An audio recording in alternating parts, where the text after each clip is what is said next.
Nuwun, Mbah. Nuwun, mangga, mangga. Lawange mboten dikancing ke, mangga. Oh, nggih. Mangga, mangga, mangga.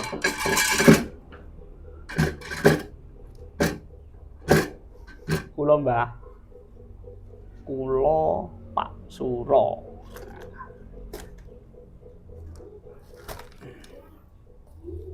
Pak Sura.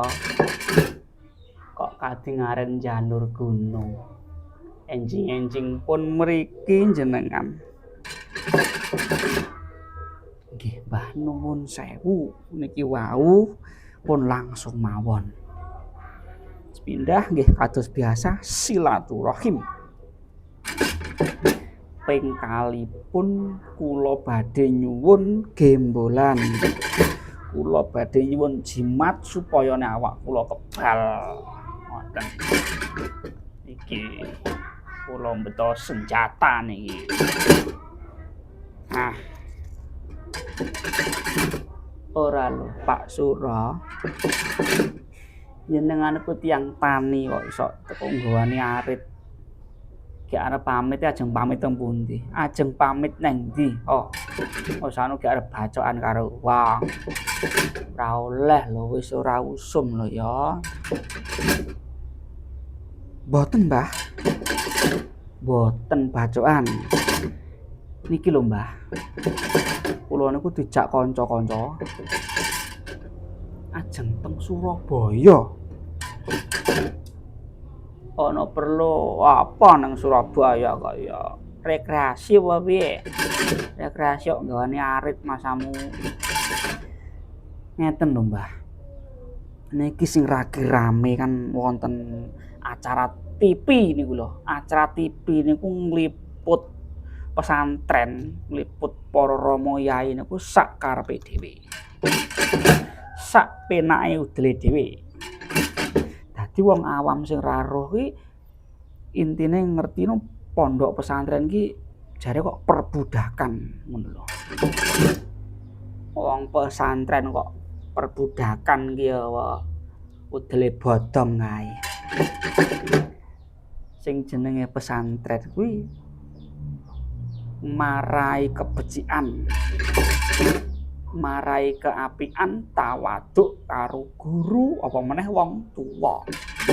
Ngono kuwi sak ngertiku aku tuwek sakmene iki. Lah niku Mbah, niku dadi para santri, para niku ki sepuh nem tuwa. Jeng mlempak teng mriku niku. Lah kula sang warit niki. Ya aja ngono ta, Sura. Aku ora ngijini lek kowe rono sangu barang konoan. Aku ora ngijini soalé ya mbebayani salin perkara engko cekel polisi malah ngandang kowe. Saiki kuwi karitmu kono gua sik, nggahne sik kono. Nggahno sik. Oh alah. Nggawa arit kok ya ora oleh. Wis. Terus karepe piye kuwi? Karepe piye? Nggih, rencang-rencang aja mlempak temen menika, Mbah. Mlempak teng mriko ajeng nutup televisi kantore niku mengki. Dadi mlempak rin teng mriko. Orasi. Ngoten. Aku jane yo melu gregeten lho kowe krungu konoan kuwi. Rumangsane yo pesantren iki ngajarake bab keapian. Dadi yo ora nggumun lho Le Sura. Wong nek kulino bedigasan, wong kulino awur-awuran, kulino ora duwe tatanan, gitu. Gek terus diwehi tatanan sing apik kuwi ngono mesti kaget.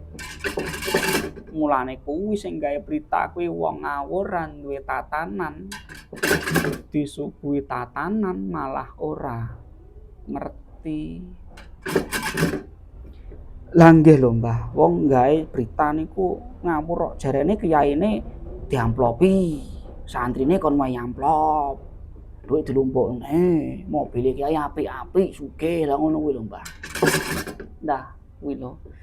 kowe iki wong ora genah gawe berita, ora genah, ora tau mondok sing jelas. Ya ta, ora tau mondok, ngertine mung gawe berita bene terkenal. Mungkin ngono kuwi lho le karepe. Nggih leres, Mbah, leres. Ngoten niku sing mboten kula remen ngoten niku. Bolo-bolo kanca-kanca pun siap punan, Mbah. Lah iya kaya ngono. Nek bab amplop, bab kiai duwe mobil apik iki ngene lho le jane iki ngene. Saumpama ya, aku wong tuamu, ya. Kowe ora tau rene. Rene nek mubada pisan. Terus kowe rene sungkem karo aku. Aku mbok tinggali sangu ra 70.000. Karo buk kuwi kowe marem ndi ning wong tuamu iki? Lah nggih ninggali no Mbah, nggih isin. Ngoten lho Mbah.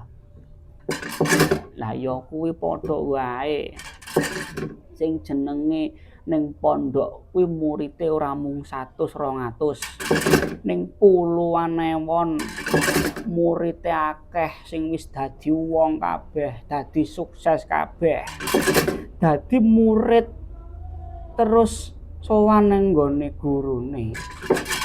Terus ngaturi yatra kuwi intine titip keapian.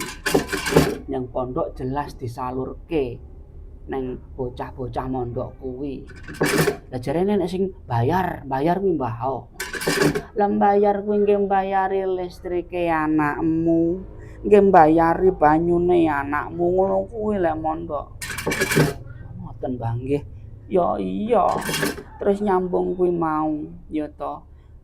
Ana santri sing wis dadi wong tenan kuwi ngaturi bebungah kanggo kiyaine kuwi wong santri sugih, ya to.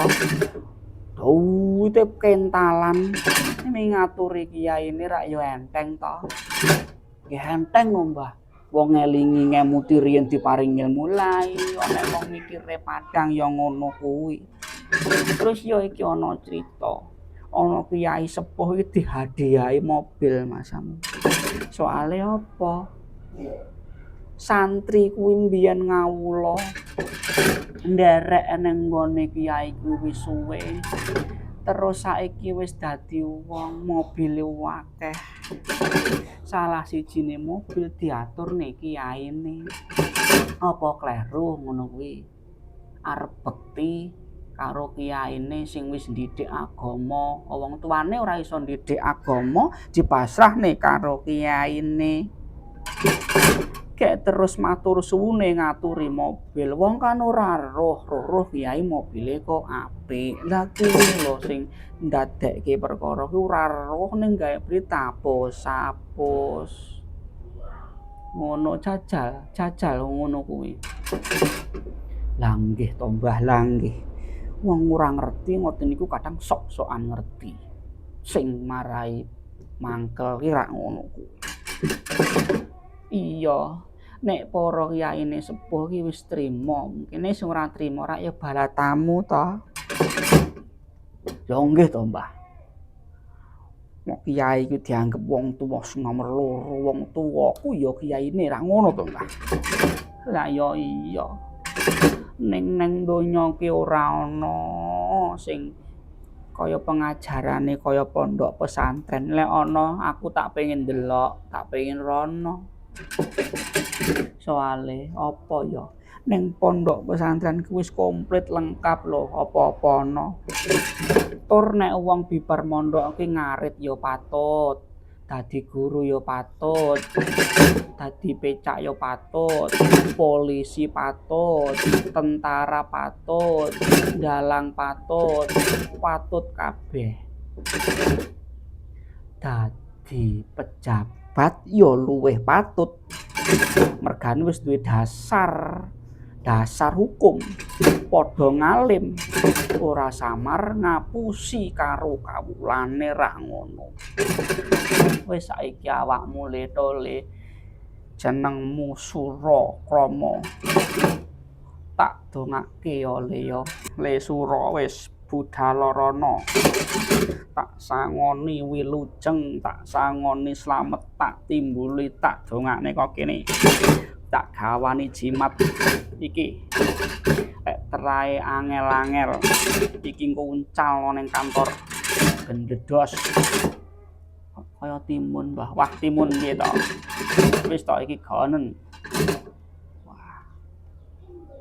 aja diambu oh lah kuwi jimat kok diambu wis iki nek ora bahaya aja kok ngurnorno kantonge bismillah nek ora enek bebaya aja kok gunakake saiki wis mangkata dina iki sura matur sembah nuwun Mbah